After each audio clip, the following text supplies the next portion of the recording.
Feeling that familiar knot in my gut, I tightened my hold on the driving wheel as I pulled onto my parents' street. Another meal on Friday. Another night of being treated like the ATM in the family. It wasn't getting any easier after 8 months of this. Naomi is my name. I'm 27, and it seems that my only purpose in life is to support my older sister's extravagant lifestyle. Let me take a step back. I went to what I assumed was a typical family dinner 8 months ago.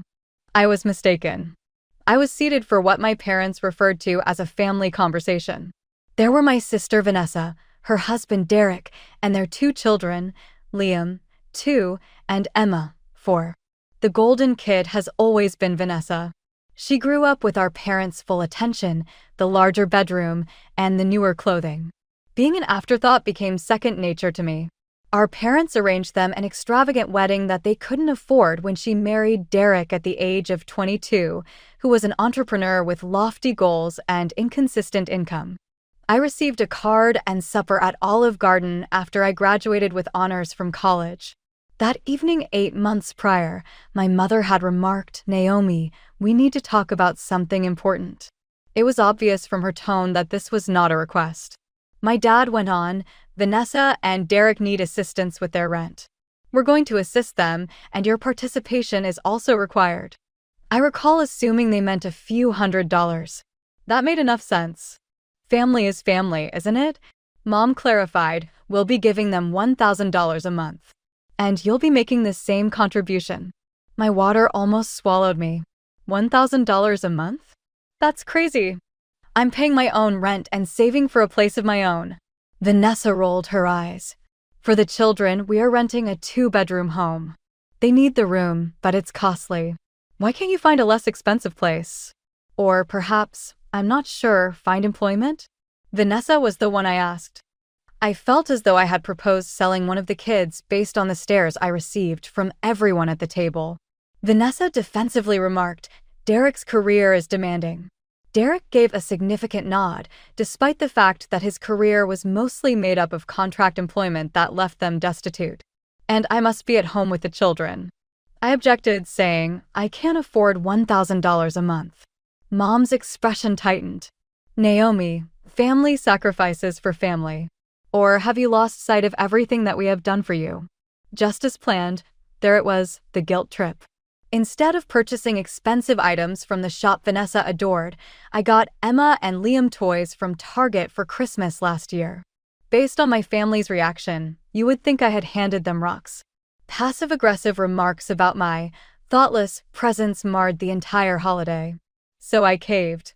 For 8 months, I had been sending Vanessa $1,000 each month. Consuming more ramen than I'd care to acknowledge. Observing the decline of my funds. They would post pictures of fancy restaurant dinners and brand new toys for the kids while Derek was at work.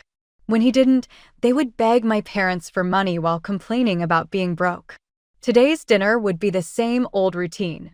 Everyone fawning over Vanessa and the kids. Derek talking about his next big project. And me, sitting there like a human wallet. I pulled into the driveway, took a deep breath, and prepared for the usual circus. Inside, it was exactly as I predicted. Mom and Dad were on the floor playing with Emma and Liam. Vanessa was sprawled on the couch, scrolling through her phone. And Derek was telling my dad about his latest, guaranteed success, project. "Hey," I said, standing in the doorway. No one even looked up, except Dad, who gave a half-hearted wave before turning back to Derek. Dinner was served, and we all sat down. Adults at the table, kids playing in the living room. I noticed Mom and Dad exchanging glances, and my stomach dropped. I knew that look. It meant they had another family discussion planned, and those never ended well for me. "Naomi," Mom started, her voice carrying that same authoritative tone from 8 months ago. "We need to have a serious conversation. We've decided to give our house to Vanessa, Derek, and the kids." I looked at my sister and her husband. They weren't surprised at all. They were practically glowing with smug satisfaction. "Vanessa has 2 children," Dad explained, as if I might have forgotten about my niece and nephew in the past 5 minutes. "They need the space, and it's much more economical than continuing to pay rent." That actually made some financial sense, so I nodded slowly. "Okay, so where will you live?" Are you getting an apartment? My parents exchanged another look, this time with small smiles. My blood ran cold. We won't need to rent, Mom said cheerfully. We're moving in with you. We'll take the master bedroom. And don't worry about us paying rent, you've got that covered. Though utilities will go up a bit with 3 people, of course. I stared at them, my mouth hanging open. You can't just decide to move in with me. I'm 27. I have my own life, my own routine. I'm trying to date. I can't have my parents living with me. Mom's smile disappeared. Family requires sacrifices, Naomi. You need to sacrifice for us now. Vanessa nodded smugly. Don't forget to keep sending me the $1,000 each month, by the way. What? I exploded. Why would I keep sending you money? You're getting a free house. Vanessa looked outraged. God, you're such an egoist. I have kids, Naomi. Kids need things. I'll find a use for that money. Everyone laughed, except me. This was a joke to them. I was a joke to them. It's all settled, then, Dad said with finality. We'll be moving in soon. I stood up, my hands shaking. I need to go. I should clear out the master bedroom for you. What I really needed was to get out of there before I screamed or burst into tears, or both. I drove home in a rage, my knuckles white on the steering wheel. Every memory of being overlooked and taken advantage of by my family flooded back at once. The birthdays where my gifts were an afterthought. The time I got a promotion and no one remembered to congratulate me. The countless times I dropped everything to babysit Emma and Liam while Vanessa and Derek went out, never even getting a thank you. What had they ever done for me? Nothing. Not a damn thing. By the time I reached my apartment, I knew exactly what I needed to do. I wasn't going to let them steamroll me again. Not this time. I grabbed my phone and called my landlord, Scott. He was a decent guy in his 50s who owned several buildings in the area. Hey, Scott. It's Naomi from 4B. I have a situation I need to discuss with you. What's up, Naomi? Everything okay with the apartment? Took a deep breath and explained the whole situation, the monthly payments to my sister, my parents giving away their house, and their plan to move in with me without even asking. To my surprise, Scott didn't sound annoyed or inconvenienced. He sounded genuinely sympathetic. Man, that's rough, he said when I finished. My brother-in-law pulled something similar with my wife before we were married. Some people just feel entitled to whatever they want. So, about breaking the lease, I asked hesitantly. Don't worry about it. No penalties. Family drama is the worst, Scott said. Then he paused. Actually, I might have a solution for you.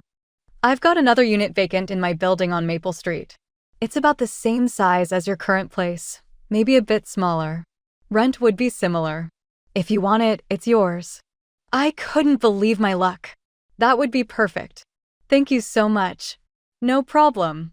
When do you want to move? As soon as possible. Tomorrow, if I can arrange movers. Scott laughed. You're not wasting any time. I like that. Come by my office in the morning and I'll have the paperwork ready. After hanging up, I immediately started packing. I worked through the night, fueled by a combination of anger and determination. By morning, I had most of my belongings in boxes. I called a moving company that advertised same-day service and booked them for that afternoon. At Scott's office, I signed the new lease and handed over my current keys. Here are the keys to your new place, he said, sliding them across the desk. What should I do when your parents show up? I grinned. Just tell them I don't live there anymore. Don't give them my new address. The movers arrived at noon, and by evening, I was settling into my new apartment. It wasn't perfectly arranged yet, but it was mine, and more importantly, my family had no idea where it was. 2 days later, I was unpacking the last of my kitchen items when my phone buzzed with a text from my mother. We're on our way to your apartment with our things. See you soon. I didn't respond. I just waited, imagining the scene that would unfold. Sure enough, about 2 hours later, my phone exploded with calls. I let the first few go to voicemail, savoring the moment. When I finally answered, my mother was already mid-shout. Absolutely unacceptable. Where are you? There's some man at your apartment telling us you don't live there anymore. That's my landlord, I said calmly, and he's right. I moved out a couple days ago. The silence on the other end was deafening, but short-lived. "You what?" she screamed, loud enough that I had to hold the phone away from my ear. "How could you do this to us? We're standing here with all our belongings. Where are we supposed to go?" "Back to your house, I guess. The one you still own. This is outrageous." My father's voice came through now. "They must have put me on speaker. Give us your new address immediately. We need to bring our things there." "No," I said, surprised by how firm my voice sounded. "I'm not giving you my new address, because you're not moving in with me." "Naomi," my mother was back. "You are being cruel and ungrateful. You've put us in a terrible position." "That was rich." "I put you in a terrible position? You decided to move in with me without asking. You were going to take my bedroom. You never once considered what I wanted or how I felt." "You never have." "That's not true," my father protested weakly. "It is true. Everything has always been about what Vanessa wants, what Vanessa needs. I'm done being the family ATM and doormat." "We're your parents," my mother said, her voice catching. "You can't just cut us off like this." "I'm not cutting you off. I'm setting boundaries. Go back to your house. Figure out your own living situation. And maybe, when you learn to respect me as an adult, we can talk." I hung up before they could respond. Not even a minute later, Vanessa was calling. I picked up, bracing myself. "What the hell is wrong with you?" she screeched without preamble. "Mom and Dad are coming back to my house now. This is so unfair. You need to take them." "Quiet," I said sharply. The command was so unexpected that Vanessa actually stopped talking. "I'm done solving your problems," I continued. "And I'm done sending you money every month. As of right now, those $1,000 transfers are canceled." "You can't do that," she shrieked, finding her voice again. "We need that money. You selfish bastard. After everything." I hung up, blocked her number, and my parents' numbers too. Then I opened my banking app and canceled the automatic monthly transfer to Vanessa's account. As I put down my phone, I felt lighter than I had in years. The guilt and obligation that had weighed me down for so long were gone. In their place was something new: pride. I had finally stood up for myself. I poured myself a glass of wine, the good stuff I usually couldn't afford, and looked around my new apartment. It wasn't perfectly set up yet. Boxes still littered every surface. But it was mine. My space. My rules. The peace I'd found in my new apartment didn't last long. After about 2 weeks of blissful silence, my extended family started calling. First was Aunt Carol, my mom's sister. "Naomi, sweetie, I haven't seen you in ages. Where are you living now? I'd love to come visit and see your new place. I wasn't born yesterday." "Did my mom put you up to this, Aunt Carol?" A pause. "Well, she might have mentioned she's worried about you." "I'm fine. I'm just not sharing my address with anyone right now." Next was Uncle Mike. Then my cousin Tiffany. Then even my dad's bowling buddy Steve, who I'd met maybe twice in my life. Each call had the same awkward energy, forced casualness followed by not-so-subtle fishing for my new address. Look, I finally told my grandfather, the last in this parade of family spies. "I know Mom and Dad are behind all these calls. I'm not giving anyone my address. Please tell them to stop using you all as their personal investigators." Grandpa had the decency to sound embarrassed. "They're just concerned, kiddo. They're concerned about their plans being ruined, not about me," I corrected him. The calls stopped after that. I thought maybe they'd finally accepted my decision and were moving on. I was wrong. One Tuesday evening, as I left work, I spotted my parents' blue Subaru parked across the street from my office building. I pretended not to notice them and walked casually to my car in the parking lot. I could see them in my rearview mirror as I pulled out. They were following at a distance, trying and failing to be inconspicuous. I smiled to myself. Did they think they were in some spy movie? I drove directly to the Westfield Mall, occasionally checking my mirror to confirm they were still tailing me. They hung back several cars, but that blue Subaru was unmistakable. When I pulled into the mall parking lot, they found a spot with a clear view of my car.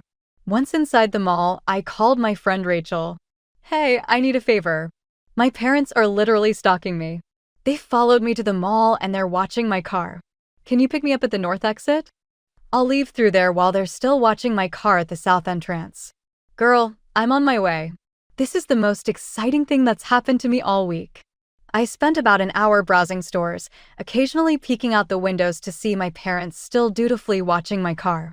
Rachel texted when she arrived, and I slipped out the north exit, grinning as I imagined my parents waiting for hours for me to return to my car.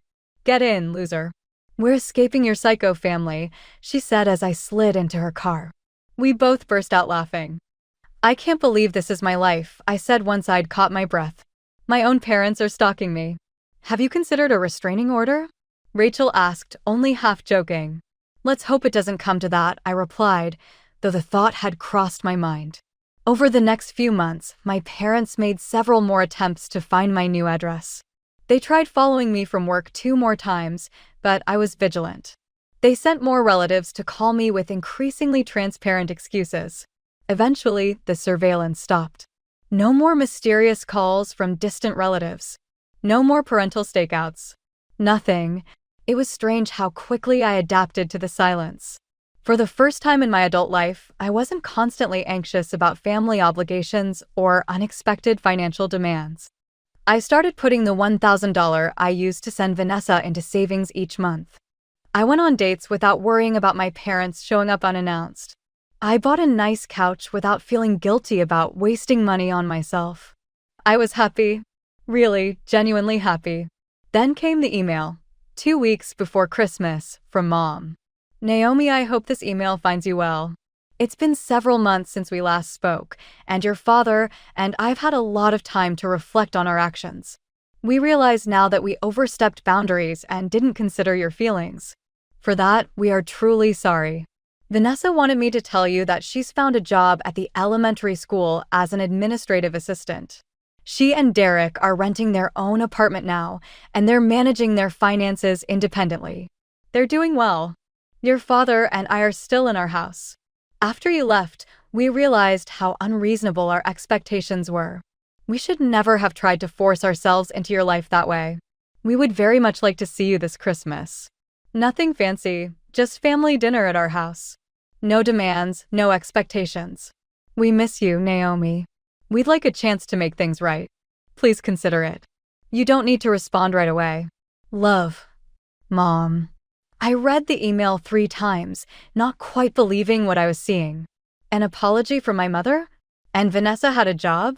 Was this a genuine olive branch or another manipulation tactic? After a lifetime of being the less favored child, of having my boundaries trampled and my generosity exploited, could I trust this sudden change of heart? I closed the laptop without responding. I needed time to think. That night I dreamt of childhood Christmases. The way Vanessa would rip open mountains of presents while I carefully unwrapped my much smaller pile. The way Mom would beam when Vanessa hugged her, but barely noticed when I did the same. The constant comparison. The persistent feeling that I was somehow less worthy of love and attention. But I also remembered glimpses of genuine connection, Dad teaching me to ride a bike. Mom nursing me through a terrible flu when I was 10. The rare moments when Vanessa and I got along, sharing secrets and giggling late into the night before our relationship soured in our teens. Were those moments enough to build a new relationship on? Could we ever have a healthy family dynamic? Or would I always be the afterthought, the backup plan, the walking ATM? I didn't have answers. All I knew was that I'd found my strength, my voice, my boundaries. Whatever happened next, I wouldn't lose those again. I stared at my mother's email for days, the cursor hovering over the reply button before I'd close my laptop and walk away. Christmas was a week away, and I still hadn't decided what to do. I drafted and deleted a dozen replies to my mom's email. None of them felt right, too cold, too forgiving, too tentative. Finally, I wrote, Mom, I'll come for Christmas dinner. What time should I be there? Short, non-committal, but not rude. I hit send before I could change my mind. My mother's reply came less than an hour later. Naomi, we're so happy you're coming. Dinner will be at 5. Your father is making his special prime rib. Just bring yourself. No gifts necessary. Love. Mom. The no gifts necessary part caught my attention. Usually, my family made a big deal about expensive presents, especially for Vanessa's kids. This was different. The week leading up to Christmas was a blur of last-minute work deadlines and holiday preparations. Despite my mom's assurance that gifts weren't necessary, I picked up small presents for everyone. Nothing extravagant, just thoughtful tokens. I wasn't going to change who I was just because they might have changed. Christmas Day arrived cold and clear. I dressed carefully in a sweater I liked, not the one Vanessa had once told me, at least hide your stomach. I drove to my parents' house with a knot in my stomach, rehearsing responses to potential provocations. If they ask for money, I'm not in a position to help financially right now. If they pressure me about my address, I'm happy with my living situation and prefer to keep it private. If they criticize my life choices, I appreciate your concern, but I'm comfortable with my decisions.